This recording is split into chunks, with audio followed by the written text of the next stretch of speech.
తాండూరు మున్సిపాలిటీలో మనోహర్ రెడ్డి గారి సమక్షంలో చేరిన బీజేపీ నాయకులు మా బీఫాములు బీజేపీ ఆఫీసులో కాదు బీఆర్ఎస్ ఆఫీసులో మా బీఫాములు ఇస్తున్నారని ఇంత భావ దారిద్ర్యం భారతీయ జనతా పార్టీకి దాపురించింది.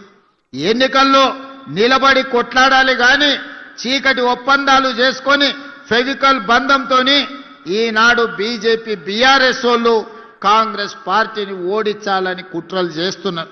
నేను అడగదలుచుకున్నా, 10 ఏళ్ళు మీరే ఉన్నారు, అన్ని మున్సిపాలిటీలలో మీ వాళ్ళే కౌన్సిలర్లు చైర్మన్లుగా ఉన్నారు. నిజంగానే మీరు సమస్యలు పరిష్కరించుంటే ఈనాడు తాండూరులో కానీ పరిగిలో కానీ వికారాబాద్లో కానీ కొడంగల్లో కానీ మీరు అడగకుంటేనే మీ ఇంటికి వచ్చి ఓటేసి అయ్యా మీరు గొప్పలు మా మున్సిపాలిటీలో మా సమస్యల్ని పరిష్కరించిండ్రు మీకే ఓటేస్తామని ఇవాళ బీఆర్ఎస్ బీజేపీ వాళ్ళకు ఓటేసేటోళ్ళు. నిజంగానే కేసీఆర్ గారు నిధులు ఇచ్చి నరేంద్ర మోడీ గారు నిధులు తెచ్చి ఈ మున్సిపాలిటీలను అభివృద్ధి చేసి ఉంటే ఇవాళ ఇల్లు తిరిగి వంగి వంగి దండాలు పెట్టాల్సిన పరిస్థితి బీజేపీకి బీఆర్ఎస్ కు దాపురించేది కాదు. 12 ఏళ్లు మోడీ ప్రధానమంత్రి గుండి చేయలేని పని ఇవాళ మీ గల్లీలో కార్పొరేటర్ కౌన్సిలర్ గెలిస్తే మోడీ వచ్చి మన సమస్యల్ని పరిష్కరిస్తాడా? 10 ఏళ్లు ముఖ్యమంత్రిగా ఉన్న చంద్రశేఖరరావు, 10 ఏళ్లు మున్సిపల్ మంత్రిగా ఉన్న కేటీఆర్ గారు మన మున్సిపాలిటీల వైపు ఎప్పుడైనా కన్నెత్తి చూసిండా? మన గల్లీలో ఉన్న మోరీ గురించి ఆలోచన చేసిండా? మన గల్లీలో కరెంటు లైటు వెలిగిందా లేదా అని ఎన్నడన్నా చూసిండా? ఏ రోజు రాలే. కానీ ఇవాళ చావు బతుకుల మధ్యలో ఆ పార్టీకి ప్రజలు తద్దినం పెడుతుంటే ఇవాళ రేపు వచ్చి తాండూరులో ఓట్లు అడగడానికి వస్తుండంట.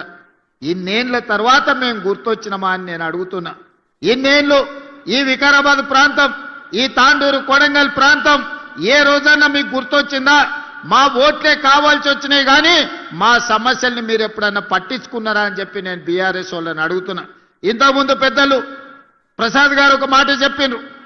ఆనాడు డాక్టర్ వైఎస్ రాజశేఖర రెడ్డి గారు అధికారంలో ఉన్నప్పుడు ఆదిలాబాదులో మొదలైన ప్రాణహిత చెవెళ్లకు ఆదిలాబాదు నుంచి మొదలుపెట్టి తుమ్మిడిఏటి దగ్గర ప్రాజెక్టు నిర్మించి 14 లక్షల ఎకరాలకు నీళ్లు ఇవ్వాలి, 38,000 కోట్లతోని ఆనాడు ప్రాణహిత చేవెళ్ల ప్రాజెక్టును ప్రారంభించారు. చేవెళ్లలో శిలాఫలకం వేసినప్పుడు డాక్టర్ వైఎస్ రాజశేఖర రెడ్డి గారు చేవెళ్లకే కాదు వికారాబాద్ తాండూ పరిగి ప్రాంతానికి కూడా గోదావరి జలాలు రావాలి, ఎడారిగా మారిన మా ప్రాంతాన్ని అభివృద్ధి చేయాలి, ఎల్లకాలం మేము కల్తీ కళ్ళు తాగాల్సిందేనా, మేము కందులు వండించుకొని బతకాల్సిందేనా అని చెప్పి ఈ ప్రాంత రైతాంగం డాక్టర్ వైఎస్ రాజశేఖర రెడ్డి గారిని అడిగారు. 2009 ఎన్నికల సందర్భంగా కొడంగల్ ఎన్నికల ప్రచారంలో భాగంగా రాజశేఖర రెడ్డి గారు గోదావరి జలాలను కొడంగల్ వరకు తీసుకొస్తా అని ఆనాడు మాట ఇచ్చారు. ఆ తర్వాత 100 కోట్ల రూపాయల పనులు జరిగినాయి. చేవెళ్ల చుట్టుముట్టూత ప్రాంతంలో గోదావరి జలాలు తీసుకురావడానికి ప్రాజెక్టు పనుల మీద 100 కోట్ల రూపాయలు ఖర్చు పెట్టారు. ఉమ్మడి రాష్ట్రంలో జరిగిన పనులు, తెలంగాణ రాష్ట్రం వచ్చిన తర్వాత చంద్రశేఖరరావు గారు తెలంగాణ ముఖ్యమంత్రి అయిన తర్వాత రంగారెడ్డి జిల్లాకు గోదావరి జలాలు ఇచ్చేది లేదు అని మల్లన్న సాగర్, కొండపోయచ్చమ్మ సాగర్, అదేవిధంగా రంగనాయక సాగర్ ప్రాజెక్టులు మెదకు జిల్లాలో కట్టుకున్నాడు. కానీ రంగారెడ్డి జిల్లాకు చుక్క నీళ్ళు ఇచ్చేది లేదని ప్రాజెక్టులే పడావు పెట్టిరు. Subscribe us and press the bell icon for more interesting updates.